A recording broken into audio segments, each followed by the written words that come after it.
जय माता दी दोस्तों। माता रानी आपकी समस्त मनोकामनाएं पूर्ण करें और आप जीवन में खूब सारी तरक्की करें, यही कामना करती हूं। और इसी कामना के साथ आज का जो वीडियो है वो मैं शुरू कर रही हूं। दोस्तों, आज की वीडियो में मैं कुछ प्रश्नों का जवाब आप सबके साथ शेयर कर रही हूं। जैसे नवरात्रि में जो दुर्गा अष्टमी का व्रत है वो कब रखा जाएगा, इसके साथ ही साथ कन्या पूजन हमें कब करना चाहिए, अष्टमी को या नवमी को, विसर्जन हम किस दिन कर सकते हैं, इसके साथ ही साथ जो कलश का नारियल होता है उसका हमें क्या करना चाहिए, और माता रानी को जो खोइचा है उससे संबंधित बहुत सारी जानकारियां जो है वो आप सबके साथ शेयर करूंगी। इसके साथ ही साथ कन्या पूजन का जो शुभ मुहूर्त है वो क्या होने वाला है, इस वीडियो में संपूर्ण जानकारी आप सबके साथ शेयर करने वाली हूँ। तो चलिए वीडियो को कर लेते हैं शुरू और जान लेते हैं नवरात्रि से जुड़ी ये समस्त महत्वपूर्ण जानकारी। बात करूँ अष्टमी की, दुर्गा अष्टमी जो है वो कब है, तो दुर्गा अष्टमी जो है वो 30 तारीख को है। जो लोग भी अष्टमी और परेवा का व्रत करते हैं तो पहला 22 तारीख को व्रत कर लिया है, दूसरा व्रत 30 सितंबर को आपको पूरी विधिवत रूप से करना होता है।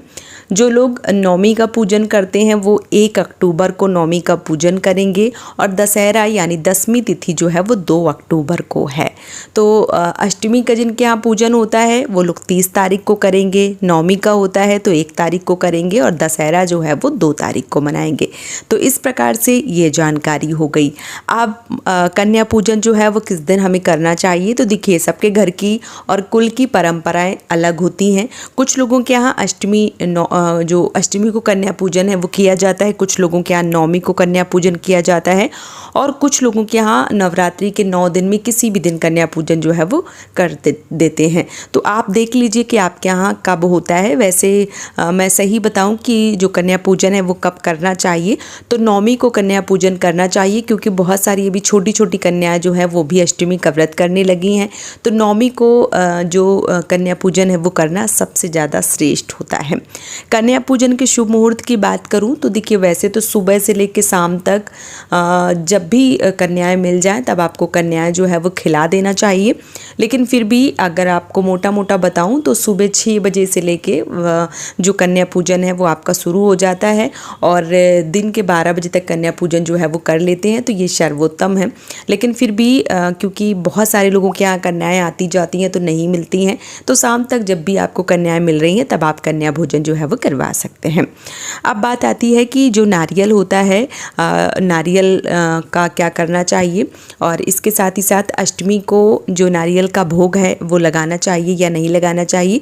तो देखिए कुछ लोग अष्टमी को नारियल का भोग लगाते हैं और अष्टमी को बहुत सारे लोग खोइछा भरते हैं अपने अपने घर की परंपरा के अनुसार, और बहुत सारे लोगों के यहाँ नवमी को किया जाता है, खोइछा जो है वो नवमी को भरा जाता है। और इसके साथ ही साथ बहुत सारे लोग खोइछा में देखिए चावल रख देते हैं। कुछ लोग जिस प्रकार से बहन बेटियों का खोइछा भरते हैं उस प्रकार से भरते हैं, कुछ लोग हलवा पूड़ी से खोइछा भरते हैं, कुछ लोग लड्डू बतासा से, कुछ लोग पीले चावल पैसे से। और हमारे यहाँ क्या होता है कि हमारे यहाँ सिंगार की जो चीज़ें होती हैं वो, और इसके साथ ही साथ जो भी प्रसाद होता है उससे खोइछा जो है वो भरा जाता है। तो आप अपने घर की परंपरा के अनुसार देख लीजिए कि आपके यहाँ खोइछा जो है वो किस चीज़ से भरते हैं, सिंगार से, चावल से, पूड़ी हलवा से, जो खीर पूड़ी है उससे, या लड्डू से, बतासा से, पैसा से, पीले चावल से। वो आप अपने घर की परंपरा के अनुसार देख लीजिए कि आपके यहाँ किस प्रकार से भरा जाता है। इसके साथ ही साथ अष्टमी वाले दिन जो नारियल है, कुछ लोग नारियल अष्टमी वाले दिन फोड़ते हैं, चढ़ाते हैं, वही कन्याओं को प्रसाद के रूप में देते हैं, और कुछ लोग जो है वो जो कलश के ऊपर रखा नारियल होता है वो तोड़ते हैं, वही प्रसाद के स्वरूप में जो है वो देते हैं। तो आप देख लीजिए कि आपके घर की क्या परंपरा है या आप शुरू से क्या करते चले आ रहे हैं, उस प्रकार से आपको कर लेना चाहिए। कलश का जो नारियल होता है वो मान लीजिए कि बहुत सारे लोग जो नवमी होती है, जिस दिन नवमी का पूजन करते हैं अपने अपने घर की परंपराओं के अनुसार नवमी का पूजन करते हैं, तो उसी दिन चौकी जो है वो हिला देते हैं और जो नारियल होता है उसको तोड़ देते हैं, फिर कन्याओं में वितरित कर देते हैं। और कुछ लोग प्रसाद स्वरूप स्वयं खाते हैं, कुछ लोग जल विसर्जन कर देते हैं। क्योंकि जब हम आह्वान करते हैं सभी देवी देवताओं का तो कहते हैं कि नारियल में सभी देवी देवताओं का वास हो जाता है, तो उस नारियल को हमें प्रवाहित कर देना चाहिए। तो आपके घर की परंपरा अगर है कि जल प्रवाहित करें तो जल प्रवाहित कर दीजिए। यदि आपके यहाँ कन्याओं को तोड़ के प्रसाद स्वरूप दिया जाता है तो आप ऐसा कर सकते हैं, या आपके यहाँ फोड़कर पूरे घर के लोग खाते हैं तो आप वैसा भी कर सकते हैं। सबके घर की अलग अलग परंपराएं होती हैं। मैं अपना ओपिनियन दूं कि आप इस प्रकार से कर लीजिए तो बहुत सारे लोगों को कुछ चीज़ें जो है वो समझ में नहीं आती हैं। कुछ लोग बोलते हैं कि मैं शुरू से ऐसा करता चला रहा हूँ, अब ऐसे कैसे करूँ। तो देख लीजिए कि आपके घर की क्या परंपरा है, आप क्या करते हैं, उस प्रकार से आपको कर लेना चाहिए। इसके साथ ही साथ जो हवन है वो ज़रूर करना चाहिए। अगर आप किसी भी पुरोहित को बुला के हवन करते हैं तो उसके लिए भी मैंने एक वीडियो डाला है, उस पर संपूर्ण चीज़ें जो है वो आप सबको बताई हैं।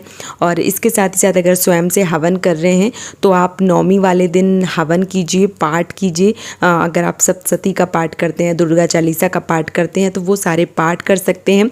इसके साथ ही साथ आरती जो है वो कर सकते हैं।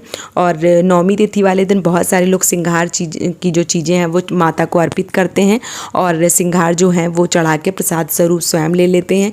तो वो देख लीजिए कि आप पहले दिन परेवा को चढ़ाते हैं कि नवमी को चढ़ाते हैं कि अष्टमी को चढ़ाते हैं, वो आप अपने हिसाब से देख लीजिए, जैसा आपका बजट है। जब भी आपको टाइम मिलता है, आप जब ला पाते हैं, बस चढ़ाइए ज़रूर, ये बहुत ज़्यादा ज़रूरी है।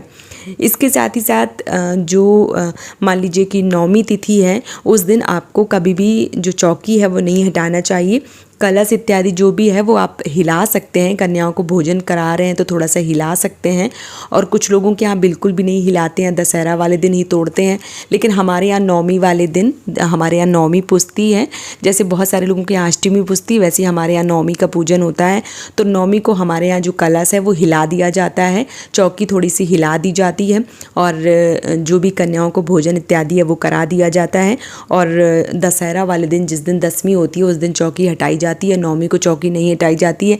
और ये हटाना शुभ भी नहीं होता है, क्योंकि नवमी को यदि हम चौकी हटा देंगे तो जो नवमी, जो मान लीजिए माता रानी का जो नौमा स्वरूप है, उनकी हम पूजा पाठ जो है वो अधूरी ही छोड़ रहे हैं। इसलिए हमें नवमी को कभी भी चौकी नहीं हटानी चाहिए।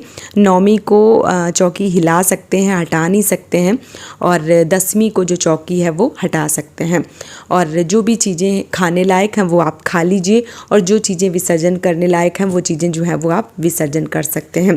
तो जो भी आपके यहाँ होता है, जैसा भी होता है, उस प्रकार से आपको कर लेना चाहिए। तो इस वीडियो में मैंने बता दिया आप सबको कि दुर्गा अष्टमी कब है, जो कन्या पूजन है वो कब करना है, कलश के नारियल का क्या करना है, विसर्जन कब करना है, कोइछा से संबंधित संपूर्ण जानकारी, कन्या पूजन का शुभ मुहूर्त, संपूर्ण चीज़ें इस वीडियो में मैंने आप सबके साथ शेयर कर दी हैं। उम्मीद करती हूँ ये वीडियो आप सबको पसंद आया होगा। यदि वीडियो पसंद आया है तो आप हमें सपोर्ट ज़रूर करें, इस चैनल को सब्सक्राइब करके और वीडियो को लाइक करके। आज का ये वीडियो मैं यहीं पे समाप्त करूँगी। बहुत जल्दी मिलूँगी एक और नए वीडियो के साथ में। अगर आप चैनल से जुड़ना चाहते हैं तो चैनल को सब्सक्राइब करके वीडियो को लाइक कर दीजिए, ताकि आपको पूजा पाठ, ट्रेंडिंग टॉपिक, संपूर्ण जानकारी जो है वो आप सबको मिलती रहे। इसके साथ ही साथ मैं कथाएँ जो हैं वो पढ़ती हूँ आप सबके सामने, और जो खाटू श्याम बाबा के उपाय हैं वो भी मैं अपने चैनल पर डालती हूँ। तो चैनल से जुड़ जाइए, चैनल को सब्सक्राइब करके वीडियो को लाइक करके। आप सभी को नवरात्रि की ढेर सारी शुभकामनाएं। जय माता दी दोस्तों, राधे राधे।